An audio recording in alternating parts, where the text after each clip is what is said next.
तेजस्वी यादव जी को पूछने आया हूं, आपके पिताजी और माताजी का कई साल शासन रहा, गुंडाई करने के अलावे, गैंग चलाने के अलावे, अपहरण फिरौती के अलावे मिथिलांचल के विकास के लिए क्या किया, इसका हिसाब दीजिए।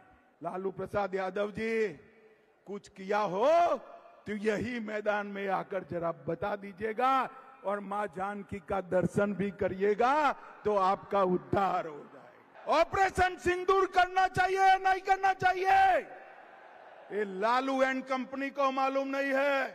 मुझे बताओ, बिहार विधानसभा चुनाव के पहले बिहार की मतदाता सूची से घुसपैठियों को निकालना चाहिए या नहीं निकालना चाहिए? जरा जोर से बोलो, निकालना चाहिए या नहीं निकालना चाहिए? और आप बचाना किसको चाहते हो? जो बांग्लादेश से आकर मेरे बिहार के युवाओं की नौकरी खा जाते हैं, उनको बचाना चाहते हो? राहुल बाबा, आप संविधान लेकर घूम रहे हो, तनिक उसको खोलकर पढ़ भी लो। घुसपैठियों को इस देश की चुनावी प्रक्रिया में हिस्सा नहीं लेना दे। और भाइयों बहनों, पुनौरा धाम में शक्ति स्वरूपा जगत जननी मां जानकी का ये भव्य मंदिर 68 एकड़ से ज्यादा क्षेत्र में बनेगा, लगभग 890 करोड़ रुपया। मैं फिर से रिपीट करना चाहता हूं, 890 करोड़ रुपया की लागत से यहां मां जानकी का भव्य स्मारक और मंदिर बनाने का काम, जिसमें से 137 करोड़ रुपया माता सीता के मौजूदा मंदिर के जीर्णोद्धार पर और 728 करोड़ रुपया परिक्रमा पथ और बाकी सारी रचनाओं पर।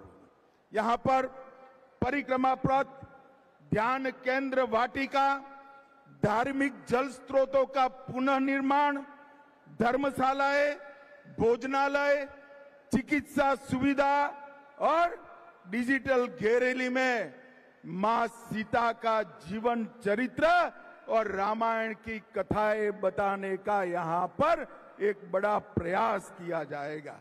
और ये 3D अनुभव से हमारे युवा प्रभु श्री राम के साथ साथ माता जानकी के भी जीवन के सभी प्रसंगों को बहुत अच्छे से देख पाएंगे। इस परियोजना में रामायण सर्किट के वाल्मीकि नगर, उसका भी 52 करोड़ से विकास होगा। 31 करोड़ से मधुबनी के फुलहर स्थान, 24 करोड़ से सीतामढ़ी के पंथ पाकर का विकास, 23 करोड़ से अहल्या स्थान, 13 करोड़ से राम रेखा घाट और 7 करोड़ से मुंगेर गया के सीता कुंड का विकास करने का काम भी ये सरकार करने वाली है। और श्री राम से माता सीता का पहली बार जहां भेंट हुआ, वहां से लेकर लव कुश के जन्म स्थान, माता सीता के अंतिम निवास और पंथ पाकर तक सभी स्थानों को पुनर्जीवित कर मां सीता के जीवन कवन को हमारे देश की मातृशक्ति को समर्पित किया जाएगा। मित्रों, भारत की संस्कृति में मां सीता का स्थान अनन्य है। इन्होंने अपने एक ही जीवन में आदर्श पत्नी क्या हो सकती है, आदर्श बेटी क्या हो सकती है, आदर्श मां क्या हो सकती है और आदर्श राजमाता क्या हो सकती है, ये सभी स्वरूपों को उन्होंने चरितार्थ किया था। और ये महान विभूति माता सीता का इतना बड़ा महिमा मंडन मां सीता की जन्मभूमि पर होने वाला है। और आज सीतामढ़ी दिल्ली अमृत भारत ट्रेन, उसका भी अभी ही शुरुआत किया गया है। इससे रक्सौल, नरकटियागंज, बगहा और सीतामढ़ी, ये चारों स्थानों को फायदा होने वाला है। मोदी जी ने बिहार के विकास में पहले जब लालू जी रेल मंत्री थे तब बिहार के रेल के विकास के लिए हर साल 1132 करोड़ रुपया खर्चते थे। हर साल 1132। कितना भैया जरा जोर से बोलो, हर साल कितना खर्चते थे? 1132 करोड़ रुपया। और मोदी जी ने सिर्फ 25-26 में 10,066 करोड़ रुपए का खर्च रेल के लिए बिहार में किया है। आज मैं यहां आया हूं तब प्रधानमंत्री नरेंद्र मोदी जी और हमारे रेल मंत्री अश्विनी वैष्णव जी को भी समस्त बिहार की जनता की ओर से बहुत बहुत साधुवाद कहना चाहता हूं।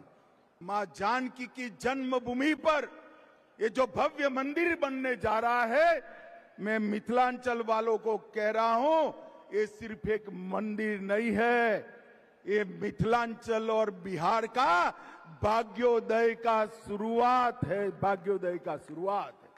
और मिथिलांचल की गरिमा, ये विद्या का स्थान, जहां राजा जनक हुए, याज्ञवल्क्य और मैत्रेयी हुए, शास्त्रार्थ की परंपरा को यहां चरम सीमा पर आदि शंकर और मंडन मिश्र ने पहुंचाया, और जहां मुनि अष्टावक्र ने अष्टावक्र गीता का ज्ञान दिया, उसको फिर से विद्या का धाम, संस्कृति का केंद्र बनाने की शुरुआत आज यहां से होगी।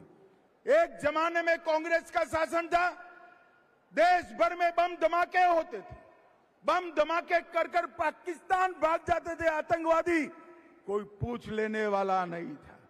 मोदी जी की सरकार आई, उरी में हमला किया, हमने सर्जिकल स्ट्राइक किया, पुलवामा में हमला किया, हमने एयर स्ट्राइक करा, और पहलगाम में हमला किया, ऑपरेशन सिंदूर चलाकर पाकिस्तान के घर में घुसकर आतंकवादियों का सफाया।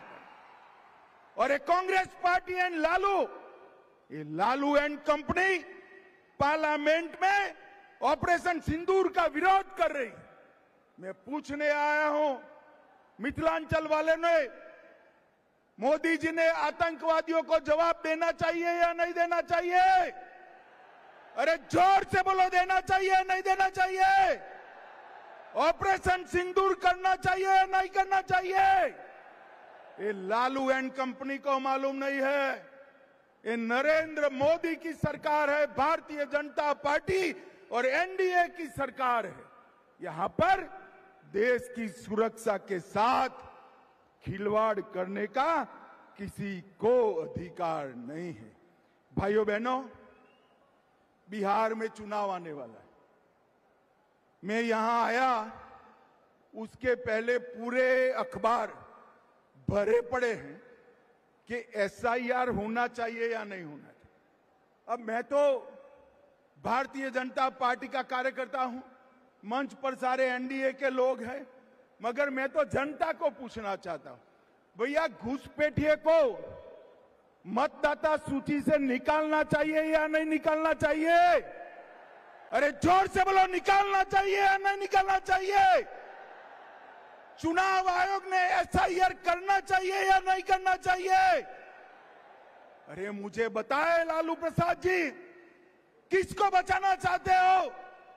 आज तक चुनाव आयोग ने जो पहली सूची बाहर करी, आपकी पार्टी ने एक भी ऑब्जेक्शन नहीं लिया, कांग्रेस पार्टी ने एक भी ऑब्जेक्शन नहीं लिया। और आप बचाना किसको चाहते हो? जो बांग्लादेश से आकर मेरे बिहार के युवाओं की नौकरी खा जाते हैं, उनको बचाना चाहते हो?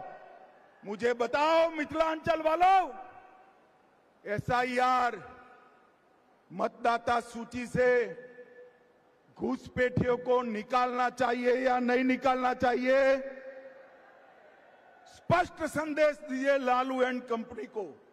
घुसपैठियों के वोट चाहिए तो बिहार की जनता आपको स्वीकार नहीं करेगी। और भाइयों बहनों, मैं आज राहुल जी को भी कहना चाहता हूं, बंद करिए ये वोट बैंक की राजनीति। मतदाता शुद्धिकरण पहली बार नहीं हो रहा है। आपके परनाना जवाहरलाल नेहरू ने शुरू किया था और अंत में 2003 में हुआ, तब भी कोई विरोध नहीं था। अब आप चुनाव पे चुनाव हारते जाते हो, इसलिए पहले से ही बिहार चुनाव हारने का एक वजह लोगों को बता रहे हैं। भाइयों बहनों, कल लालू प्रसाद की पार्टी ने एक प्रेस कॉन्फ्रेंस करा कि अमित शाह आ रहे हैं तो जवाब देकर जाए, मिथिलांचल के लिए क्या करें। भैया जवाब देना चाहिए या नहीं देना चाहिए? जोर से बोलो, देना चाहिए या नहीं देना चाहिए? और जोर से बोलो, देना चाहिए या नहीं देना चाहिए? अरे भाई, मैं तो बनिए का बेटा हूं, आना पाई का हिसाब लेकर आया हूं। ध्यान से सुनना सीतामढ़ी वालों, मोदी जी ने पिछले 6 दौरों में 83,000 करोड़ रुपया हमारे बिहार के विकास के लिए दिया है। मैं यहां से तेजस्वी यादव जी को पूछने आया हूं, आपके पिताजी और माताजी का कई साल शासन रहा, गुंडाई करने के अलावे, गैंग चलाने के अलावे, अपहरण फिरौती के अलावे मिथिलांचल के विकास के लिए क्या किया, इसका हिसाब दीजिए। आप मेरा हिसाब मांग रहे थे, मैंने तो मोदी जी की ओर से आने पाई का हिसाब दे दिया। पूरे मिथिलांचल के विकास के खाके को आपके सामने रखा है। लालू प्रसाद यादव जी, कुछ किया हो तो यही मैदान में आकर जरा बता दीजिएगा और मां जानकी का दर्शन भी करिएगा तो आपका उद्धार हो जाएगा। भाइयों बहनों, अंत में मैं फिर से एक बार पूछना चाहता हूं, मुझे बताओ, बिहार विधानसभा चुनाव के पहले बिहार की मतदाता सूची से घुसपैठियों को निकालना चाहिए या नहीं निकालना चाहिए? जरा जोर से बोलो, निकालना चाहिए या नहीं निकालना चाहिए? जो भारत में जन्मा नहीं है उसको भारत में वोट देने का अधिकार हमारा संविधान नहीं दे रहा है। राहुल बाबा, आप संविधान लेकर घूम रहे हो, तनिक उसको खोलकर पढ़ भी लो। घुसपैठियों को इस देश की चुनावी प्रक्रिया में हिस्सा नहीं लेना है और इसीलिए वो SIR का विरोध कर रहे हैं, क्योंकि घुसपैठिए इनकी वोट बैंक है। आप चिंता मत करिए भाइयों बहनों, मोदी जी बिहार में पूरा दौरा करे हैं, मैं भी संगठन की मीटिंगें कर रहा हूं, मुझे स्पष्ट दिखाई पड़ रहा है कि यहां पर आने वाले दिनों में पूर्ण बहुमत के साथ NDA की सरकार बनने वाली है। NDA की सरकार। भाइयों बहनों, फिर से सीतामढ़ी, मिथिलांचल, बिहार और देश और दुनिया में प्रभु श्री राम के सभी भक्तों को, मां जानकी के सभी भक्तों को मां जानकी के मंदिर के शिलान्यास का बहुत बहुत अभिनंदन, साधुवाद, वंदे मातरम।